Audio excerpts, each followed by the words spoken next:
for you? My family's there. How many people are there? Your dad? Who else is there? My dad, my uncle, my cousins. Where's he at right now, ma'am? He's on the porch right now. He's on the porch. As chilling as that phone call sounds, trust me, you won't believe the wild twist that comes next. It is a horrifying crime that has a small South Georgia community on edge. Who's responsible for the deaths of 8 people in a Glenn County home? This is the devastating story of the Heinze family. Around 8:15 in the morning on August 29, 2009, police received a frantic 911 call from a 22-year-old man named Guy Heinze Jr. He claimed that his whole family had been murdered. When officers arrived at the trailer park, what they found was beyond horrific.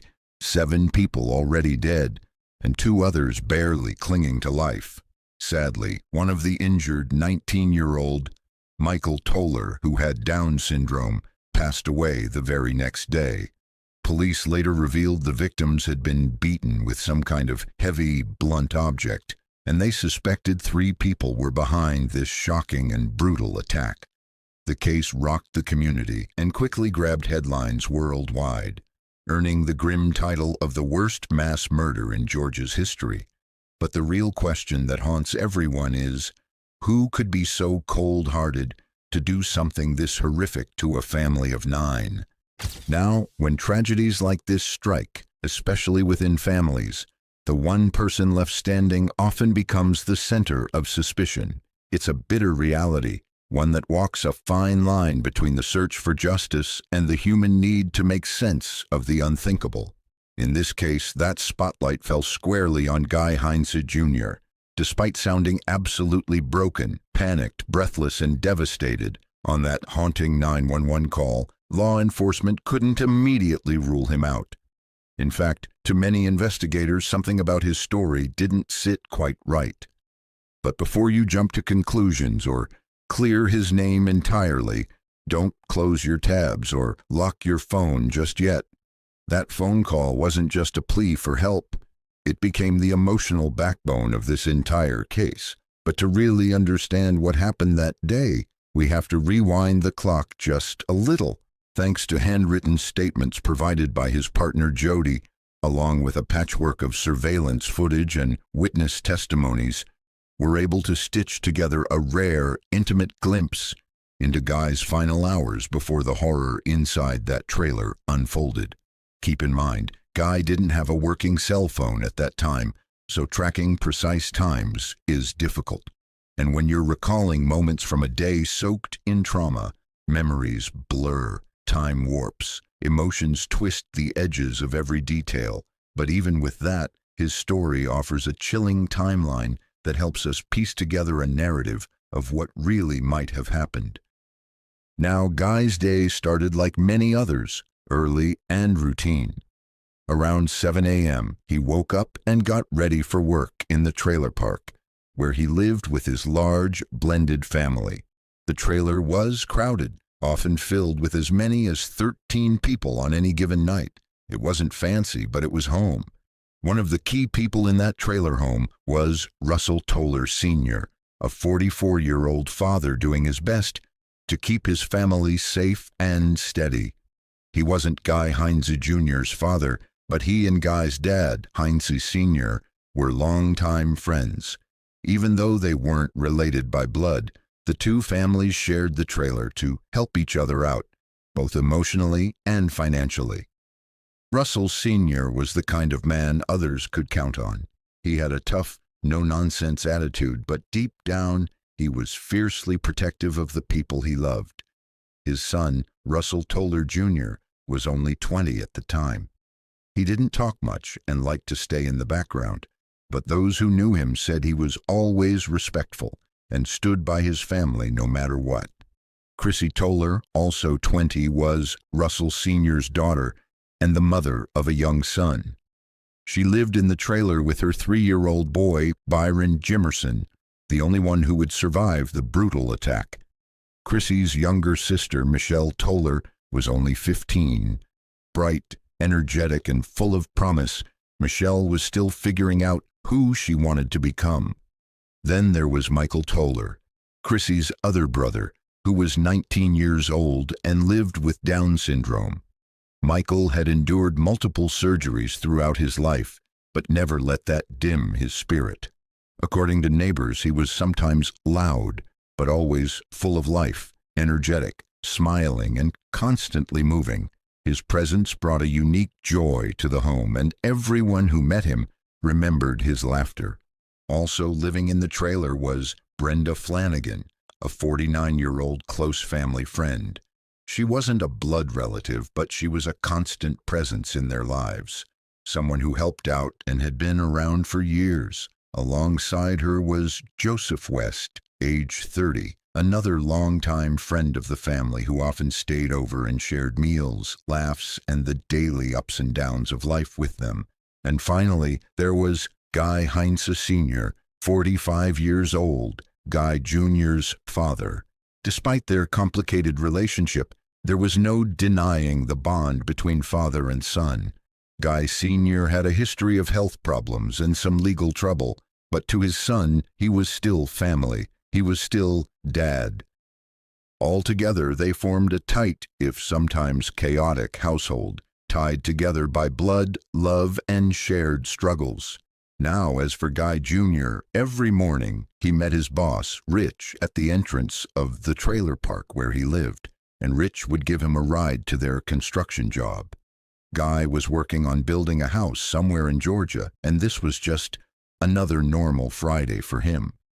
Later that morning, around 11:30 or noon, Guy and his colleagues met with a contractor, and after that, Rich dropped Guy and his friend Zach off at Zach's apartment.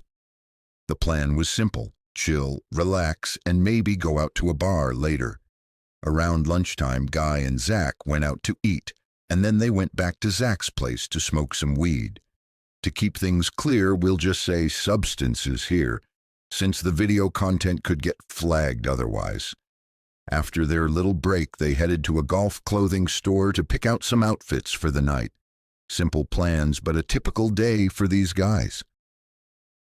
Later that afternoon, Guy happened to bump into his brother Tyler near a McDonald's, and this moment turned out to be pretty important in the timeline. It's worth noting that Tyler didn't live in the same trailer as Guy. Still, the two brothers were very close. Tyler invited Guy to come hang out at the hotel, where he and a few friends were staying later that evening. Around that time, Guy called up Chrissy Toller and her boyfriend Joe, asking them to bring over some substances. Joe, who was known to be involved in selling, had some on hand and showed up about 30 minutes later. After that, they all went back to New Hope, the trailer park where Guy's family lived. According to Guy, everyone was still there when he arrived, and nothing seemed strange or unusual. He took a quick shower, shaved his head, and spent a bit of time at the trailer.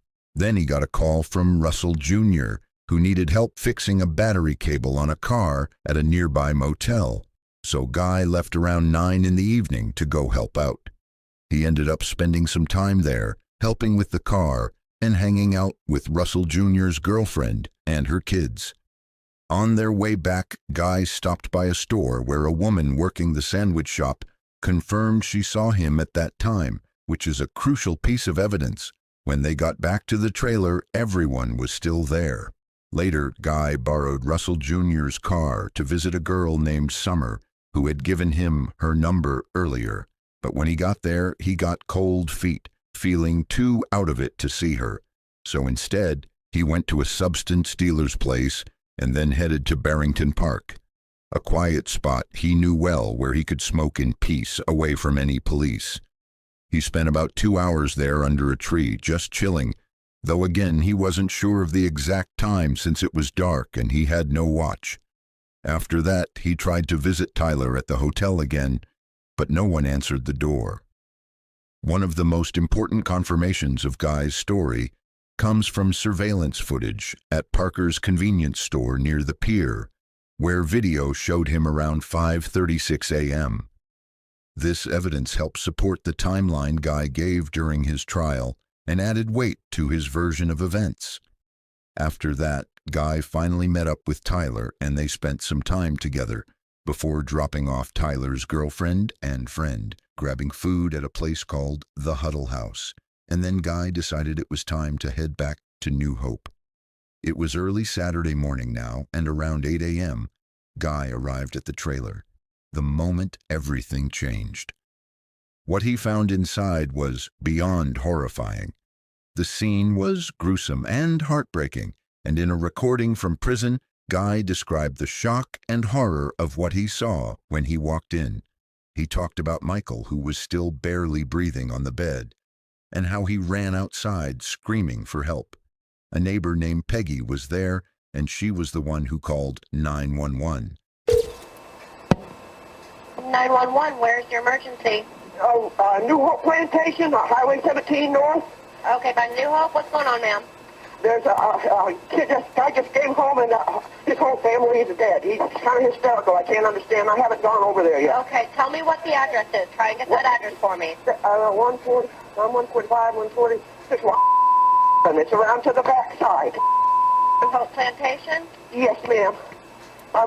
He just came screaming over up to my dog. My dog's will bite.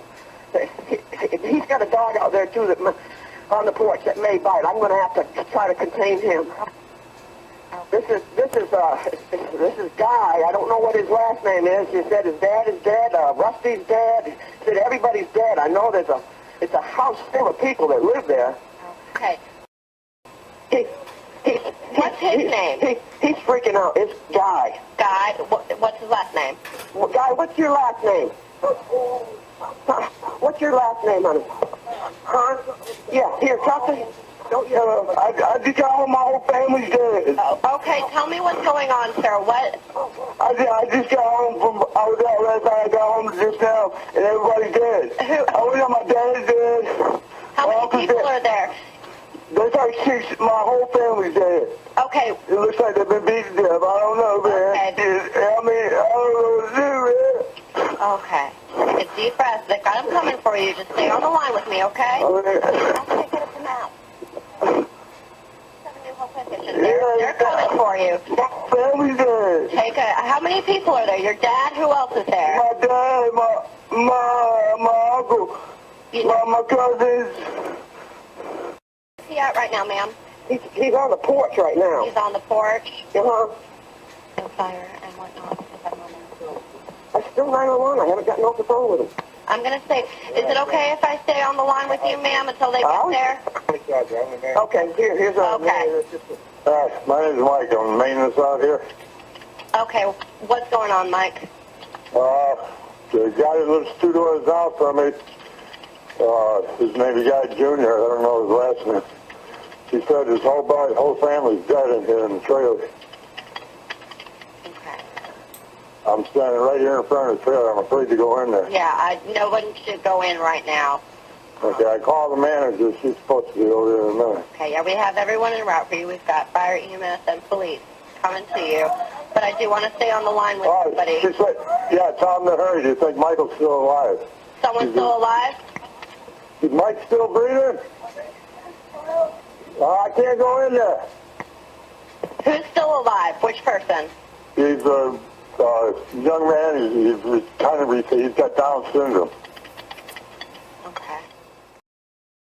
Now, given the detailed timeline and the surveillance footage that perfectly matched Guy Heinze Jr.'s own statements, you'd naturally think he'd be cleared of suspicion, right? That the evidence would prove he had nothing to do with this horrific crime. Well, guess what? Despite all that, Guy became the one and only suspect in a case that shocked everyone. This was especially surprising because initially, even the police themselves admitted that it was likely more than one person involved. At least 3 people had to have taken part in the attack. After all, how could a single man violently and silently beat 8 people in such a cramped trailer without anyone hearing or stopping him? Yet somehow that's exactly what the authorities came to believe. And it all started because of that 911 call. To really understand how Guy was convicted, here's what happened. When he walked up to the trailer door that day, he noticed it was unlocked. Not unusual, since the family often left it that way. Right there, just inside the doorway, was his father, Guy Heinze Sr., motionless and drenched in blood. His body was twisted still and horrifyingly disfigured. Guy froze. His stomach dropped. His mind couldn't process what his eyes were seeing. His dad's face. It didn't even look human anymore. Blood was splattered everywhere. The silence was chilling, and before he could even collect his thoughts, something inside him snapped. Panic, fear, disbelief. He started running through the trailer, calling out, checking rooms, hoping this was some sick nightmare. But it only got worse. Every room he entered was straight out of a horror film. The whole Toller family was scattered across beds and floors, each one beaten beyond recognition. Some were slumped awkwardly, some halfway off mattresses, others lying lifeless in pools of blood. One victim looked like he had tried to crawl away before collapsing. There was no movement, no signs of life, just blood, silence, and shock. And Guy, he was spiraling. His hands shook, his legs felt weak. He didn't have his phone, and all he knew was that he had to find help. He searched desperately throughout the trailer, panic rising with every empty room he passed. Finally, he found one of Michelle's phones, but the battery was dead. His hands were shaking as he stumbled into another bedroom, still clinging to hope. What he saw there would haunt him forever. On the floor lay Russell Jr., lifeless. On the bed nearby was Michael, completely still, blood soaking into the sheets and splattered across the wall like a nightmare. A shotgun lay on the floor beside them, and in that moment, fear took over. What if the person who did this was still inside? Without thinking, he grabbed the shotgun, not to hide it or tamper with evidence, but to protect himself, to defend whatever was left. He was overwhelmed and unable to think straight, his body reacting on pure instinct. He ran out of the trailer, still clutching the gun, his thoughts swirling in a blur of shock and adrenaline. Reality felt twisted, like none of this could be happening. He threw the gun into the trunk, tossed the dead phone into the back seat, and sat in the car, shaking uncontrollably. At that point, Guy was already high, and the trauma only made his mind feel more foggy and disconnected. Maybe he thought he was too high. Maybe this wasn't real. In that haze, he lit up another joint right there in Russell's car, hoping the smoke would dull the pain or bring some kind of calm. But no amount of marijuana could erase the blood, the silence, or the horror of what he'd seen. Then came the breakdown. He stepped outside again, screaming and crying, his voice cracking as he shouted, "My whole family is dead," over and over. His cries echoed through the trailer park, raw and desperate. One of the neighbors heard him and called 911 right away. If you listen to the recording, you can hear Guy's frantic, broken voice in the background repeating, "They're all dead, they're all dead." He ran back inside the trailer multiple times, desperate to help or find some kind of answer, until finally he shouted to the operator, "Tell them to hurry, Michael's still alive." By the time the police arrived, Guy was outside, throwing up next to a truck. He was drenched in sweat, pale, shaky, and clearly in shock. Officers described him as wide-eyed and lost, trembling and confused. The retching and trembling didn't look like the behavior of a cold-blooded killer. It looked like the reaction of someone who had just walked through hell and seen the unthinkable. And yet, everything changed just hours later. Instead of being comforted or treated like a survivor, Guy was arrested, just like that. One minute he was a grieving man overwhelmed with shock. The next he was the prime suspect in the most brutal crime the town had ever seen. No one else was seriously questioned or detained. Only him. Then came the trial, which many now believe was full of holes, missing evidence, strange assumptions, and a theory that didn't make sense. The prosecution tried to spin a story that Guy, furious over missing painkillers, snapped and methodically beat 8 people to death with a blunt object in the dead of night.